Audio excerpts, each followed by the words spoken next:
Olá a todos, o meu nome é André Ligieri, eu sou ortopedista com área de atuação em dor, médico assistente do Centro de Dor do Hospital das Clínicas, da Faculdade de Medicina da Universidade de São Paulo e atual diretor do Comitê de Dor da SBOT. É com muito prazer que eu venho compartilhar e fui convidado pela equipe do Caminho Sem Dor para falar um pouco sobre lesão no esporte, como manejar a dor. Curioso porque eu sempre cresci com uma frase, eu lembro até que tinha um adesivo colado na janela do lugar onde eu morava que estava escrito esporte é vida. E, obviamente, nós sabemos que nem sempre essa afirmativa é tão verdadeira num contexto de saúde pública mundial e, especialmente, num contexto de lesão. Então, vamos entender. Eu trouxe até como um dado curioso esse estudo das áreas azuis ou das blue zones, onde nos países onde há a maior concentração de pessoas longevas do mundo, quando nós olhamos para os 9 fatores que talvez mais influenciem a longevidade, o esporte, ele não está incluso, né? Ele não está incluído nesses 9 itens. Né? O que ele coloca como parte do movimento é se mover naturalmente, ou seja, o indivíduo ser ativo. E aí a gente precisa entender algumas definições interessantes. Então, o que é ser ativo, o que é atividade física, o que é exercício, o que é treinamento e, por sua vez, o que é esporte. Então, nós vemos uma epidemia de pessoas querendo se tornar atletas, mesmo trabalhando e vivendo com outras atividades e outros afins. Então, o que é atividade física? Pela definição, é que qualquer movimento produzido pelo sistema músculo-esquelético que aumente o gasto energético, com o objetivo de promoção de saúde. O que é o exercício? Então, é uma atividade física que é planejada, estruturada e repetitiva. E o treinamento é quando você faz esse exercício com uma maneira, com o objetivo de manter ou uma performance ou saúde. Então, quando nós falamos de esporte, muitas vezes nós temos pessoas que estão querendo buscar o esporte só como uma atividade física, outras que estão querendo fazer de uma maneira estruturada, e há pessoas que querem justamente competir. Então, a primeira coisa é entender quem é essa pessoa, quem é esse indivíduo que foi sujeito a determinada lesão ou a determinado agravo, para a gente orientar a melhor conduta terapêutica com a expectativa mais correta possível. Quando nós falamos em esportes, nós temos uma gama muito grande de esportes. Eu até fui pesquisar na Enciclopédia de Esportes, dizem que nós temos 8.000 esportes elencados aí no planeta Terra atualmente. Eu devo conhecer acho que uns 10 ou 12, não muito mais do que isso, né? Brasileiro geralmente é futebol, agora está na onda do skate, do surf, mas obviamente nós já tivemos glórias em muitos esportes, né? E eu estou aqui só fazendo isso de maneira jocosa.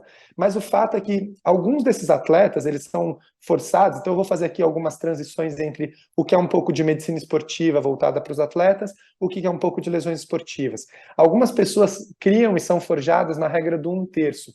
Uma vez eu ouvi isso de um medalhista olímpico, que é a regra do seguinte: você tem que estar 1/3 do tempo da vida, se você quer ganhar uma medalha olímpica, feliz, bem, 1/3 da vida cansado e 1/3 da vida praticamente morto. Ou seja, por que ele quer dizer isso? O que ele está tentando dizer? Que para você conquistar uma medalha olímpica, você precisa ter um equilíbrio entre as coisas.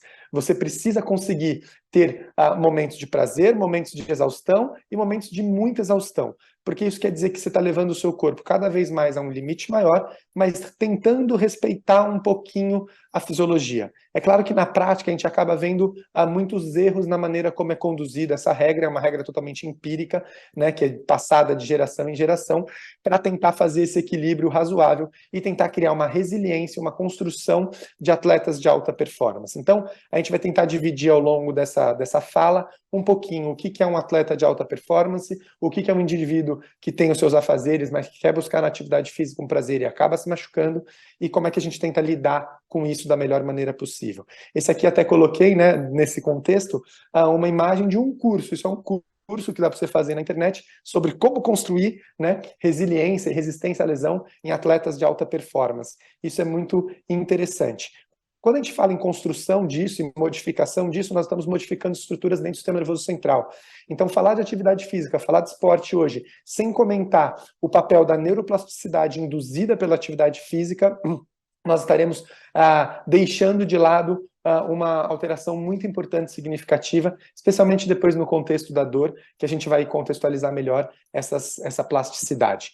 O fato é que você vê que um grupo forte de atletas, um grupo muito poderoso de atletas, pode sentir dor, e às vezes não é uma dor de lesão, às vezes é uma dor de perder por 7-1 de uma outra seleção. Então o esporte também tem isso, não só as mazelas físicas, mas todo o entorno que tem quando nós falamos da alta performance ou, eventualmente, de pessoas que estão buscando alguns objetivos específicos na vida. Agora, também tem lesão, né? Então, às vezes, a pessoa vai dar um chute e a tíbia acaba sendo fraturada nesse chute. E muitas vezes a gente tem que tratar e lidar com essas lesões.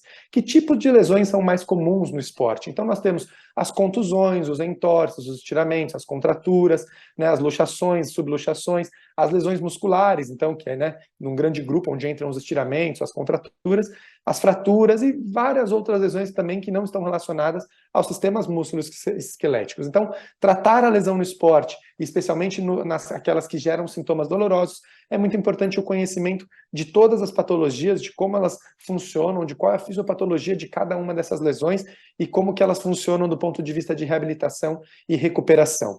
Existe um impacto extremamente importante quando nós pensamos em sistema musculoesquelético, não só no esporte, mas de uma maneira geral. Então, esses dados são extremamente interessantes. Eles são do Burden of Musculoskeletal Disease in the United States, que mostra um pouquinho sobre o impacto e prevalência dessas doenças como um todo do sistema musculoesquelético num contexto de saúde. Então, o que eles acreditam é que hoje as doenças musculoesqueléticas são diagnosticadas em 20%, né, e geram 1,2 bilhões de visitas em 2013. Além disso, custaram quase $1 trilhão em 2014 para os Estados Unidos. Existe uma perda muito grande de trabalho relacionada a isso. Mais de 50% dos pacientes que relatam ter algum problema de saúde relatam ser no sistema musculoesquelético e que possivelmente de 12 a 14% da população teve que procurar algum médico, por exemplo, por lombalgia, né? E mais do que 1 a cada 2 americanos adultos refere ter justamente algum problema musculoesquelético. Então, o impacto é muito grande desses problemas musculoesqueléticos e muitos deles surgem em lesões, muitos deles surgem ou por sedentarismo, ou por uma prática inadequada de atividade física, ou por um excesso. Ou seja, muitas vezes o esporte ele está permeando ou tangenciando essas pessoas que vão sofrer com isso. E qual o problema de sofrer com isso? Isso gera custos diretos e indiretos com aumento expressivo nos últimos 20 anos e independe da idade. Olha que curioso. Você pega pessoas jovens, adultos jovens, e à medida que eles vão envelhecendo, a grande predominância das lesões, quando nós olhamos no sistema musculoesquelético e lesões de saúde, são os problemas musculoesqueléticos. Então, é muito importante olharmos para esse problema de frente para tentar cuidar. Então, é um problema comum, afeta todas as idades, e nós temos vários fatores chaves que podem gerar a disfunção e a perda da qualidade de vida. É por isso que a lombalgia é a número 1 em incapacidade física pela Organização Mundial da Saúde. Mas muitos desses problemas eles são preveníveis e tratáveis, então a gente precisa investir justamente em pesquisa, em melhores evidências científicas, para que os tratamentos sejam cada vez melhores e que nós não tenhamos um custo do ponto de vista de sofrimento social e também econômico tão significativo. O que acontece é que em todo esporte tem uma especificidade. Então, esse trabalho feito por 2 amigos meus, eles mostram justamente como é que eram as lesões no contexto, por exemplo, do jiu-jitsu, né? Que é a famosa Brazilian Martial Arts, né? Então, a arte marcial brasileira, eles mostram aqui. Então, por exemplo, eles tinham muito problema de dedos, eles também tinham alguns problemas de ombro, problemas de joelho, enfim, era uma casuística bastante interessante, um trabalho bem desenhado, mostrando só para dar um panorama da especificidade do ponto de vista epidemiológico. Esse outro estudo norte-americano mostrando justamente, por exemplo, onde foi mais comum, se era no período de treinamento ou no período de jogo, onde a lesão ocorria. Isso é muito importante para você tentar prevenir nesse lugar. Quem tinha mais lesão, esporte de contato, sem contato ou outro tipo de contato. Então, como é que era a característica do esporte? Por isso que eu digo da especificidade. E ainda, qual era a lesão mais comum? Qual era o sistema mais acometido, né? Você veja que, tanto do ponto de vista do jogo quanto do treinamento, os membros inferiores estão sempre mais expostos às lesões nessa casuística, onde eles avaliaram 15 esportes diferentes. Então, é só para entender que, quando a gente fala em lesão no esporte, a gente está falando de uma coisa muito genérica e que a gente precisa ganhar especificidade para entender de uma maneira bem personalizada quem é esse indivíduo. Para algumas doenças clássicas, como, por exemplo, a lesão do cruzado anterior, nós sabemos que algumas algumas características são mais famosas. Então, mulher tem mais chance de lesão, ginasta nessa casuística teve mais chance, por exemplo, do que o homem que joga futebol, e assim por diante. Então, entender um pouco dessa epidemiologia pode facilitar um pouco os trabalhos de prevenção, assim como, por exemplo, do entorse de tornozelo, e poderíamos ficar aqui mostrando gráficos de várias outras lesões. Mas o que nos interessa hoje é falar um pouco sobre dor. E para falar de dor, eu preciso falar de definição de dor. Então, dor é aquela experiência sensorial e emocional que pode estar desagradável, que pode estar associada ou não a algum tipo de lesão ou dano tecidual. Por que isso é importante? Porque geralmente quando nós falamos de lesão no esporte, nós estamos falando do dano agudo. Quando falamos de dor crônica em pessoas que são esportistas ou atletas, nós estamos falando de dor crônica que muitas vezes já não tem uma relação nexo-causal tão clara da lesão com a dor, porque nós temos vários sistemas que processam a dor. Então é importante entender não só a definição de dor, mas algumas classificações. Então nós temos a dor aguda, que é aquela que dura menos de 3 meses, a classificação crônica, que dura mais do que 4 meses. Dentro dessa definição, nós podemos ter ainda as dores nociceptivas, baseadas no seu mecanismo fisiopatológico, as dores mistas ou as dores neuropáticas, tanto aguda quanto crônica. E podemos, no contexto de dor crônica, ter uma dor que nós chamamos de nociplástica, ou alguns autores ainda trazem o nome como nocidiasplástica. Quem são elas e de que maneira elas atuam e qual a importância dessa classificação? Basicamente é porque a assertividade da sua terapêutica, do seu tratamento, vai ser melhor se você conseguir identificar isso de uma maneira mais positiva. Quando falamos de lesão, então, o que acontece? Se você tem uma lesão, vai sofrer um período inflamatório, um período de cicatrização e proliferação, e por fim um remodelamento. O que se espera ao término desse período, e geralmente são esses 3 meses, é que o estímulo cesse, né, os estímulos todos locais, eles sejam cicatrizados e o estímulo biológico aconteça e você tenha a interrupção da dor. Quando isso não acontece é porque nós desenvolvemos um processo chamado dor crônica. E isso acontece através de várias vias, ou seja, de uma sensibilização aumentada nas vias ascendentes e de uma perda da capacidade da inibição nas vias inibitórias descendentes. Ou seja, obviamente de uma maneira extremamente simplista e reducionista, eu estou dando um en passant sobre como que é a fisiopatologia da dor crônica. E por que isso é importante? Porque à medida que ela cronifica, nós vamos ter alteração do sono, nós teremos alterações também psíquicas, uma vez que dor e emoção ocupam lugares muito semelhantes do ponto de vista de processamento de circuitaria neural no sistema nervoso central. E aí começam os trabalhos interessantes, esse aqui muito interessante de 2022, mostrando justamente que tanto o sono quanto a saúde mental era um problema muito imbricado e que o fato de dormir mal levava os atletas a diminuírem a performance, piorarem o período de recuperação e aumentarem o risco de lesão. Além disso, o fato de dormirem mal ou qualquer disfunção do sono levava o quê? Uma relação positiva com aumento de depressão, de ansiedade ou até de preocupações com o esporte. Então, isso gera uma demanda muito importante, por isso que é importante avaliar.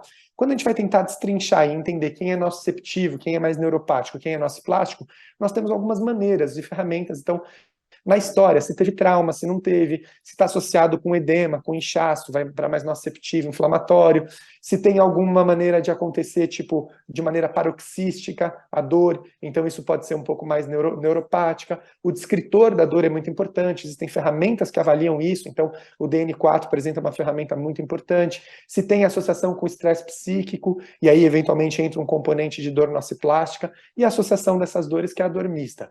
No exame físico, a gente vai entender se respeita ou não a plausibilidades biológicas, tanto do ponto de vista músculo-esquelético quanto neurológico, então precisa ter um bom entendimento de dermato e do que são esses segmentos, e também de quais são as sintomatologias de dores referidas que esses tecidos periféricos podem produzir no paciente.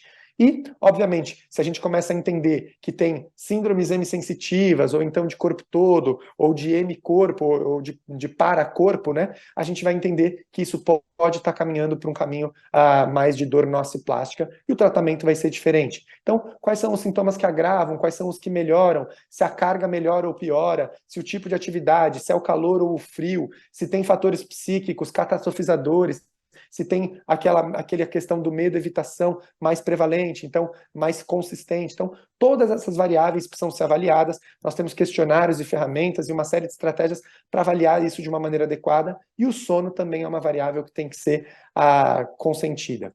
O que também diz, né, já que eu comecei com um chavão dizendo que esporte é vida, nós temos também um outro chavão de que Ah, mas atletas sentem menos dor do que os não atletas. Será que isso é verdade? De que maneira isso foi sendo construído na literatura? Nós temos trabalhos muito antigos falando sobre isso.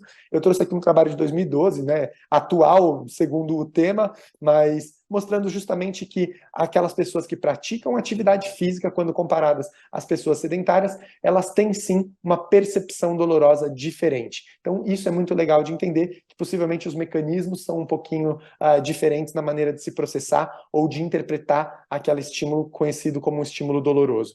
Esse outro trabalho também bastante recente, de 2022, mostrando a maneira como se processava tanto a tolerância quanto o limiar doloroso nos pacientes, e o que se viu é que, sim, atletas de elite ou de alto rendimento, de alta performance, parecem desempenhar melhor os testes, ou seja, ter menos dor, eles são menos sensíveis à dor. Isso é muito importante. E o medo da dor foi o único fator psicológico que teve algum impacto em todas as medidas, ou seja, a história de você ter medo e ativar circuitos neuronais relacionados a isso gera já um impacto que pode modificar o limiar, mesmo em atletas de elite, mesmo em atletas de alto rendimento. Aqui vem dois termos que acho que precisam ser esclarecidos. Então, o que é a tolerância à dor? Né? Então, basicamente, a habilidade que o indivíduo tem de lidar com estímulos dolorosos, enquanto o limiar seria o último limite que ele conseguiu tolerar daquilo. E esses dois conceitos, você vê que são de 1960, da década de 60, do Ryan e do Kovacic, e que você consegue, talvez, traduzir e trazer até hoje, e é uma maneira de se estudar quanto que a pessoa aguenta, tolera ou não. E a percepção pode ser descrita, então, como um processo mental de entendimento e contextualização de novas informações relativas às experiências prévias. Então, isso é um outro conceito um pouco mais moderno, de 2003, de todos esses autores, que talvez leva um pouquinho em conta a maneira como você lida, de estratégia, como você lida com essa nova atividade ou com essa nova informação sensorial que chega quando se tem um estímulo doloroso. Esse trabalho eu trouxe muito interessante, que eles foram entender, bom, né, como é que é essa interação multifacetada na percepção dolorosa em atletas? E aí, basicamente, eles acharam, será que é homem que sente mais, é mulher, é o sexo masculino, é o sexo feminino, o esporte de contato, será que, como a pessoa já está habituada a receber mais pancada, ela tolera mais a dor? Qual que é a hipótese, né? E aí, dentro dessas hipóteses, eles foram tentando formular, e o que eles acreditavam era isso, né? Então, homem que recebe pancada, que tem contato, ele tem menos dor do que outras pessoas. Será isso verdade? Essa era a expectativa dos autores, as hipóteses que eles testaram. Depois de avaliar uma série de variáveis e estudar tudo isso, eles chegaram à conclusão de que, qual era a realidade? Que mulheres com esportes de não contato tinham mais tolerância e um limiar melhor. Isso eu estava comentando com a minha esposa, e ela falou, nossa, e precisou de um artigo para isso? Basta ver quem é que faz o parto, quem é que carrega a criança, quem é que aguenta tudo isso. Então, obviamente, de uma maneira jocosa, foi só para entender que parece que isso é contrário a alguns estudos que tinham prévios na literatura. O que fato é, existem variações individuais e não só baseadas em categorizações sobre a maneira de se processar dor. E os fatores culturais, por exemplo, ou fatores sociais, são extremamente importantes nesse contexto. Então, como é que nós abordamos a dor no esporte? Tentamos atuar de maneira rápida, assertiva, entendendo qual é o tipo de lesão, o tipo de dor, tentando respeitar ao máximo a biologia do tecido, impedir, de certa forma, que a cronificação aconteça e o descondicionamento daquele indivíduo também aconteça, seja no esporte recreativo, seja no esporte de alto rendimento. Tentar o mais rápido possível ter um retorno precoce ao esporte, diferente do que outras lesões em outros momentos tinham, que era um período de repouso muito prolongado. Nesse sentido, nós lançamos mãos de uma série de medicações, então podemos usar analgésicos, anti-inflamatórios, corticoides, opioides, com cada um tendo o seu papel e o seu momento de ação, seu início de ação, e uma riqueza muito grande de terapias não farmacológicas e associação dessas terapias num contexto de tratamento multimodal, ou seja, usando recursos terapêuticos diferentes, não só de não farmacológico, também como farmacológico, mas com mecanismos de ação diferentes e que você possa ter um sinergismo de ação, fazendo com que o ganho seja maior. Obviamente, as infiltrações, intervenções, bloqueios, os biológicos, todos eles vão brigando aí e lutando por espaço na literatura para que se cada vez mais tenha esse respaldo em determinadas lesões ou determinados pacientes, para que eles sejam aplicados da melhor maneira e com o melhor racional científico possível, sem ter nenhum tipo de comprometimento do ponto de vista tecidual ou expor o paciente a nenhum tipo de risco. E no contexto de dor crônica, o que nós sabemos? Nós sabemos que a interface dor crônica e atividade física é extremamente rica e que a atividade física, sim, é hoje a principal indicação para o manejo da dor crônica em qualquer condição, seja ela musculoesquelética, seja ela oncológica, seja ela neuropática. Então, a atividade física tem um papel importante na modulação do sistema nervoso central. Esse que é o contexto que eu falei da história da plasticidade neural. Então, a gente consegue reverter fenômenos plásticos do sistema nervoso central através da atividade física. Então, ela é a primeira linha, sim, em todas as diretrizes de manejo da dor crônica, juntamente com educação em dor. Então, esse é uma revisão sistemática, é uma meta-análise recente, né?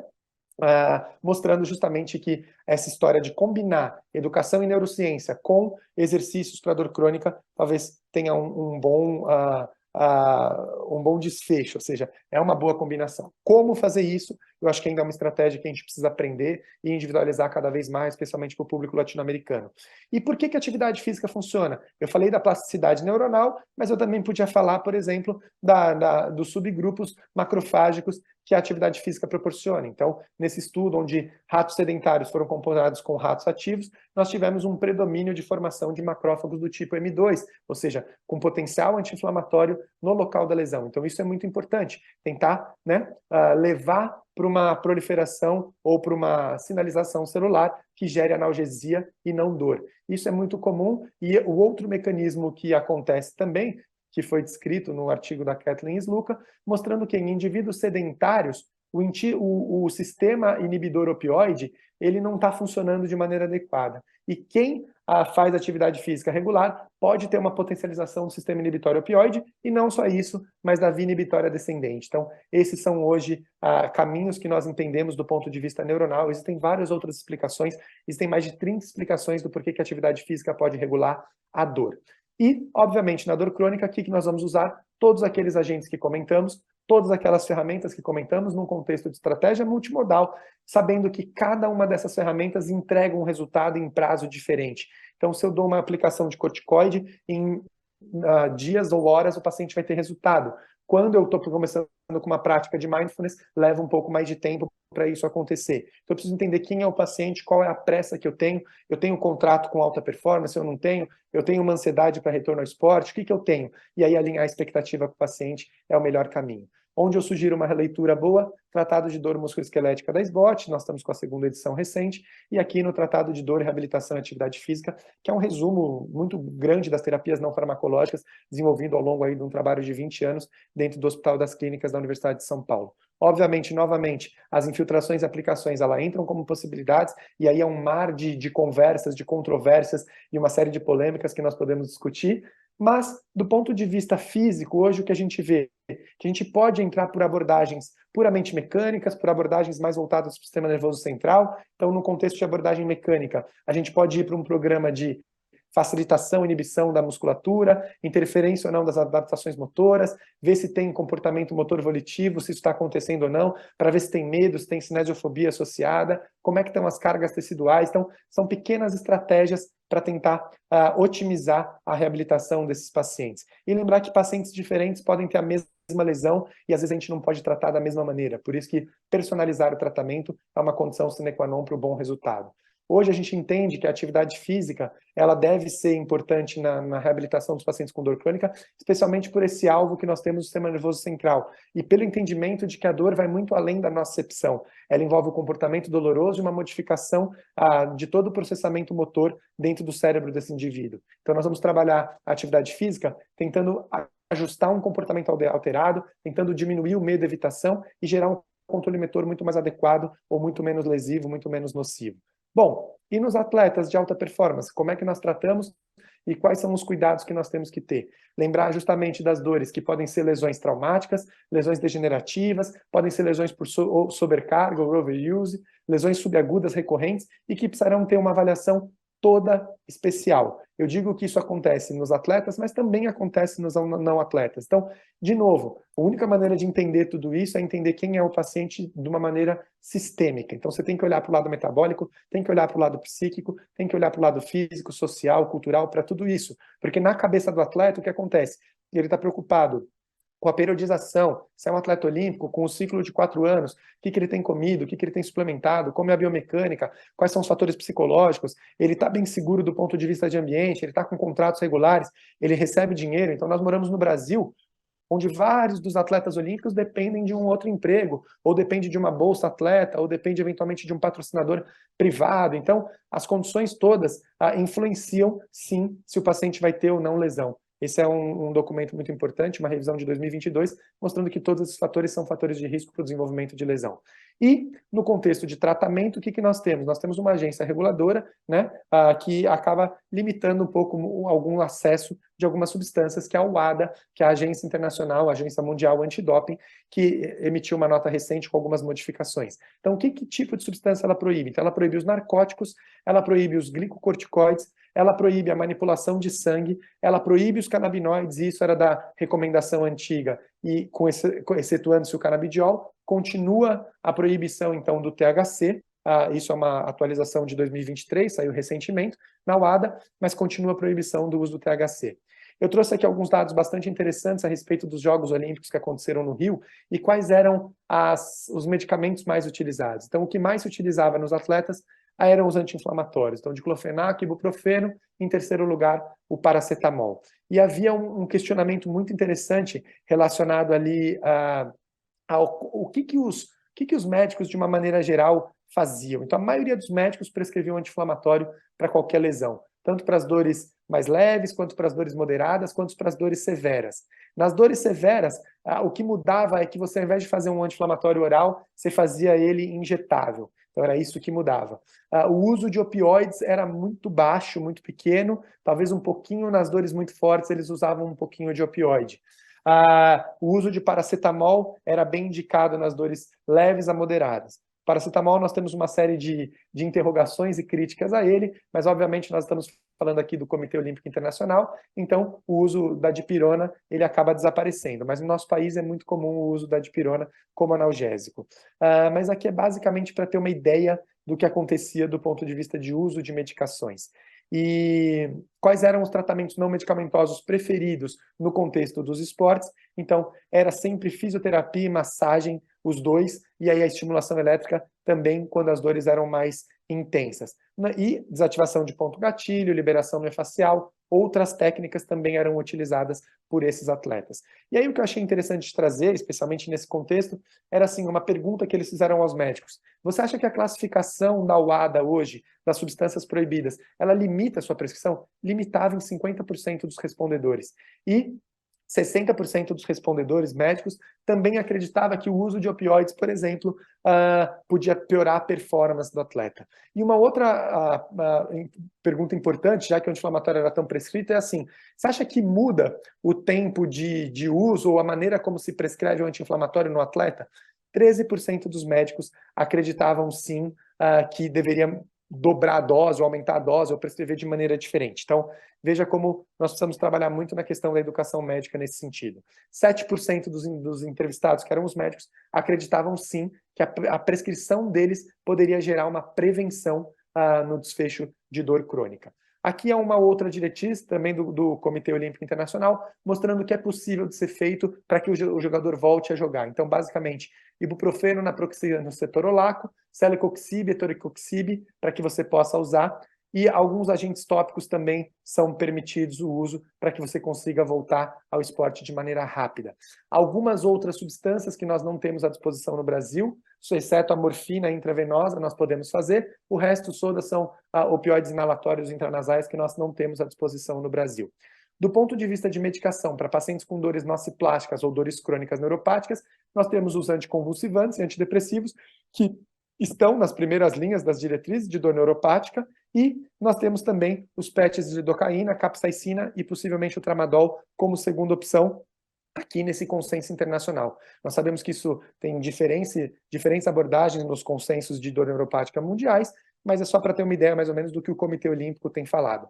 Do ponto de vista de glucocorticoide, o que nós sabemos? Se for usar oral, retal, intravenoso, intramuscular, nós precisamos de uma autorização dizendo que é uma medicação necessária, e aí se tiver essa autorização bacaninha, você pode utilizar, senão você tem que usar um substituto. Então, para quem lida com um atleta de alta performance, sabe muito bem como é que funcionam esses trâmites para você fazer uma autorização para um medicamento específico quando o atleta precisa fazer uso dessa medicação.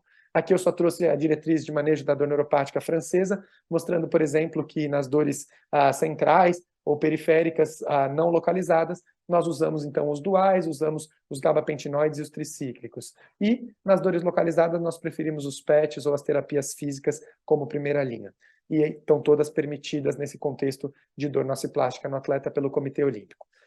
Em resumo, o que eu queria dizer é que todas as lesões no esporte e todos os pacientes que lidam com esporte e atividade física nessa interface com dor, eles vão precisar de educação em dor, vão precisar mudar o estilo de vida, eventualmente mudar uma periodização, acertar um suplemento, ajustar um treino, corrigir uma mecânica, vão precisar, eventualmente, nos pacientes que estão buscando atividade física com a finalidade de saúde, ter perda de peso e corrigir esses fatores, alguns vão precisar de medicamentos, infiltrações, eventualmente neuromodulação, e poucos são aqueles que precisarão de cirurgia. Então, a taxa de cirurgia é muito baixa nas lesões do esporte, exceto quando são lesões ligamentares maiores ou fraturas maiores.